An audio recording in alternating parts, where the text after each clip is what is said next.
Assalamualaikum warahmatullahi wabarakatuh. Perkenalkan, nama saya Ika Sabila Nuraini, peserta Latsar CPNS ATR BPN tahun 2025 dari gelombang 1 angkatan 2 kelompok 4. Pada video kali ini, saya akan membuat learning journal agenda 1 pada hari ketiga. Pada agenda 1 hari ketiga, saya belajar modul tentang pengelolaan konflik kepentingan yang disampaikan secara sinkronus oleh Wijaiswara, yaitu Bapak Lutfian Ridya Sanjaya, yang membawakan materi dengan interaktif dan sangat menyenangkan. Lalu, apa sih konflik kepentingan? Konflik kepentingan adalah situasi di mana kepentingan pribadi seseorang mempengaruhi tujuan dan pelaksanaan tugas kantor ataupun tugas-tugas di organisasinya.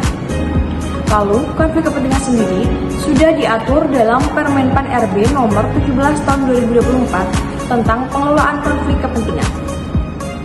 Konflik kepentingan tersebut dapat terjadi antara kepentingan pribadi dan kepentingan jabatan untuk dirinya sendiri, ataupun kepentingan orang lain, kepentingan organisasi dengan motif melindungi atau mencari untung, lalu kepentingan pribadi dan atau institusi dengan kepentingan penegak hukum, atau terhadap subjek hukum yang berupa orang, dan atau objek perkara yang berupa masalah.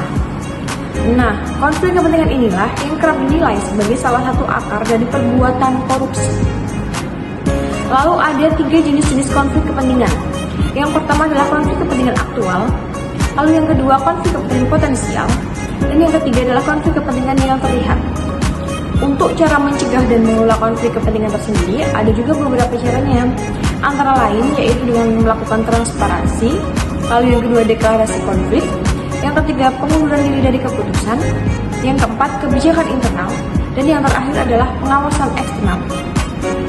Lalu, dari beberapa materi tersebut, terdapat materi yang masih saya kurang pahami, yaitu terkait dengan jenis-jenis konflik kepentingan yang terjadi di lingkungan sekitar saya, dan juga bagaimana cara menyikapi konflik kepentingan tersebut, terutama konflik kepentingan yang sudah serius.